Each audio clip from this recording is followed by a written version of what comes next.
Hi, we are here with Miranda No Fear Maverick again. Failed attempts to get this thing going, but we're here nonetheless. Um, Again, before we had our interruptions and whatnot, we were talking about your road to the UFC. You captured Invicta tournament title. You avenged one of your losses against Deanna Bennett, and you made it to the UFC and caught an injury when you were supposed to make your debut. But here we are, ready to make our debut for 254, as you corrected me, the Gaethje versus Khabib fight. Talk to me about you know the road to get here.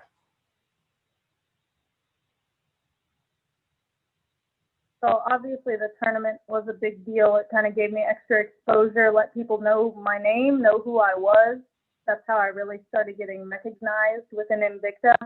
And that win back against Deanna was also a big thing for me personally. I knew I could have beaten her in the first fight, just needed some more fire under my butt and a better pace, and worked on some defensive techniques within my game I didn't quite have yet. Then my Pearl fight, I thought that was nonsense. I thought I was already the top contender and should have gotten the belt. That ended up paying off as well. She had a lot more followers, a huge following behind her, which in turn helped me when I beat her and kind of put my name out there. I think a lot of big eyes were watching that fight that were already somewhat interested in me. Hence, after I beat Pearl, now I'm finally getting to make my debut.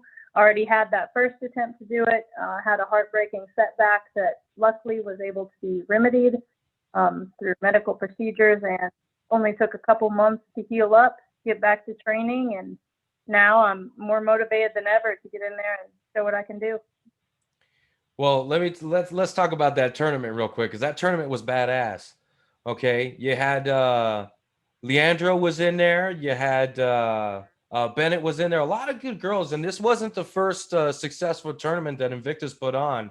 Um, let's talk about that tournament. You had to fight a few times, in one night. How was that experience overall? The experience was amazing. I went into that tournament as a huge underdog. I was the last one of 8 girls mentioned when they were talking about the tournament coming up.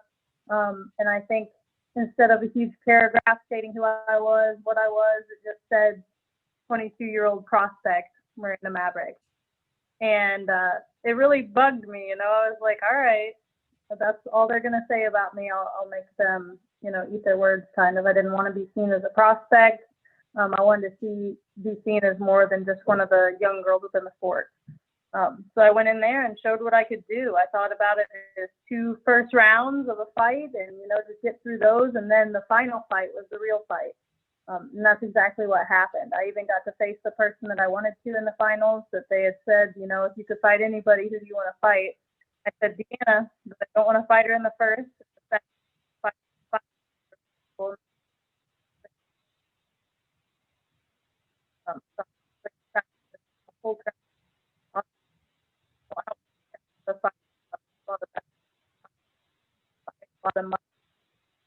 A lot more. Okay, you kind of cut out there, but I know that you were saying that you wanted to face Deanna in the finals, uh, which is, it gets one back, but also one of the tougher girls in the tournament. She is now since signed to another major organization. So, I mean, it only makes you look better, right? You avenge a loss and you beat another girl who went on to another great organization.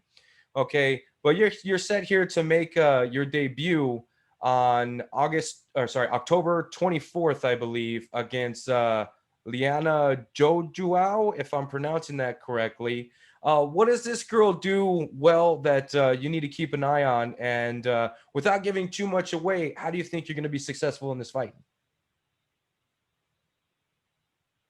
Liana Jujua has been seen as a grappling artist. I've seen her called submission specialist, submission wizard, all of these things.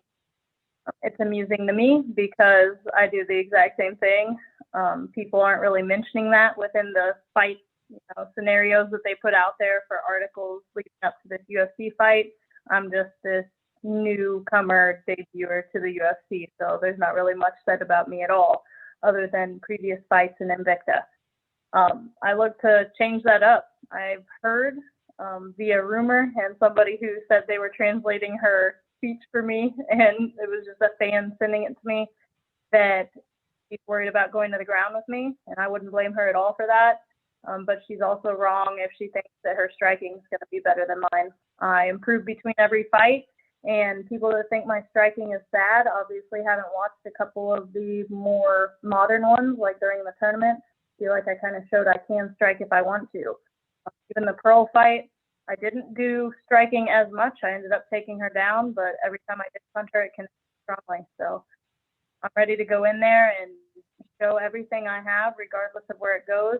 But I would expect to see a first round finish, perhaps on the ground. Okay, and you're very young in the game and as well as age, right? So does it, just given the trajectory of your career, does it surprise you that you've already made it to where you're at? Absolutely not. In fact, I had my goals set for even sooner. And I truly believe that if it weren't for different injuries that have happened throughout my career, I would have already been there probably a year ago. But I feel like timing works out. God has a reason for everything. And now I'm prepared more than I ever have. Trained the defense, the offense, the striking, the grappling. I feel like I'm finally very well rounded, ready to face competition.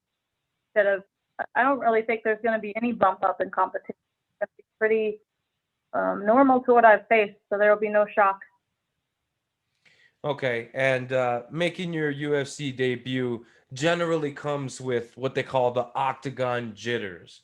Now, you fought on, big levels, tournament champion. I mean, that's a big deal. How do you think that the UFC, the bright lights, how do you think that's going to compare and how well you've prepared? It will definitely be a little bit different. I don't think I will perform any differently, though. I don't really feed off of the crowd in terms of my fight performance. Obviously, it hypes me up. I get all excited. It's inspiring to see them there. But within the fight itself, I'm not like, oh no, the crowd's watching me, the pressure's on. None of that crosses my mind. I kind of just block all of those external focuses out, and I focus on the voices of my corners and sometimes the opponent's corners too. So I know what they're thinking.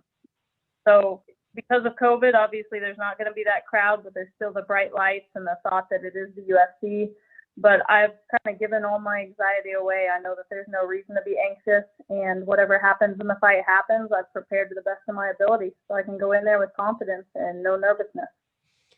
Well, I know following you, right? I understand that you're a very strong woman. You got very strong views. You're very family oriented.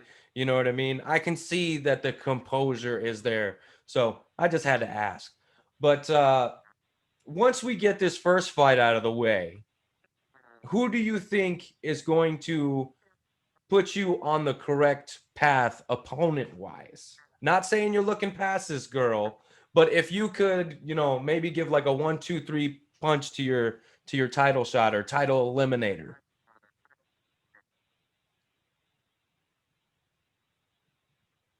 Ooh, I'm not sure. I haven't looked hard enough right now to name off the actual 3 names. I would definitely like to branch into the top 10 within the next couple fights to challenge myself, because right now I don't even really see any huge contenders for Valentina's title.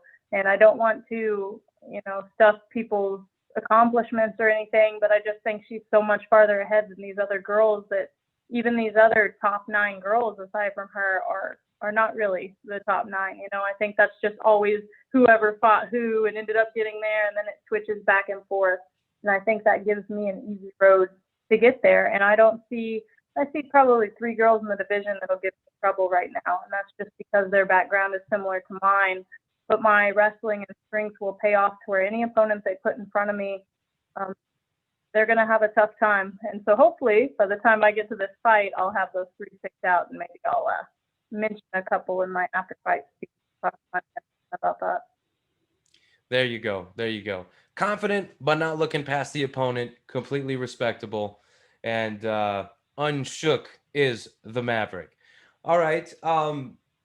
Look, I want to keep this short because you do got a lot of stuff on your plate. But once the fight is over and you get the W, you collect a check, everybody's got to eat. Okay? Everybody's got to eat. What is the post-fight victory meal? Ooh. I have so many. Obviously, I'm starting my weight cut kind of right now, and that's always the worst time to ask me because I want everything to eat. But I definitely want some sweets, like some dessert. That's like the most thing I want. I might not even eat actual dinner. I'll just go straight to like pancakes and chocolate ice cream. I don't know. But pizza sounds good. Chinese food sounds good. And then just dessert they throw at me with these ice cream. Okay, okay. So you got a sweet tooth. You got a sweet tooth. I think if I had the choice, I would just never eat savory food. I would eat all sweets. And that's what sucks too, is I can't do that ever. Maybe that's why I like them so much. True. You always want what you can't have, right? That's what they say. All right. Well, look, I appreciate you giving me the time. I'm really looking forward to your debut. I've been watching, I've been watching you since the Invicta days. I mean, all but one fight on your pro career has been with the organization. So it's really easy to catch up on your fights for those that haven't already. If you haven't, go to Fight Pass and figure it out. It's not that hard. But look, good luck to you in your fight. I want to give you as much time as you'd like to thank anybody in your camp, training partners, coaches, sponsors, anybody who's gotten you to your career thus far and forward. Take as much time as you'd want. Go ahead. Thank you. I appreciate that. So first and foremost, I always thank God for my ability to be here, to get here, giving me that potential that I've been able to face, and my family, especially my dad, who's always in my corner. He's the one that kind of started me in this sport and has been supportive all the way through, even to today. Unfortunately, he won't be in my corner. I have my gym, the House of Muay Thai, and also Simmerser BJJ. My coaches are Jake Chamberlain and Mackin Simmerser, who actually used to be in WEC and UFC. If you guys want to go follow those two coaches and my gym, you'll see videos of me. I'm training there every single day. Come check it out if you're in Virginia or the Norfolk area. And then also some of my sponsors that have been very supportive through all this is Victory Beef LLC. They make some of the best quality exotic USDA grade beef. And then also Girl Clothing has been supportive through all this, and Top Mount Apparel. And then for the rest of them, like I have Northern Chill that's been sponsoring all my water for the past fight camp. And if you guys follow my Instagram, you'll see a lot of other sponsors and just friends and family members that are helping out. I've had a lot of new training partners this fight camp come around. I've been training a little bit with Hannah Cyphers down in North Carolina, who's in the UFC, a few of the local girls, and then also a couple of the guys that are smaller within my gym have been helping out a lot.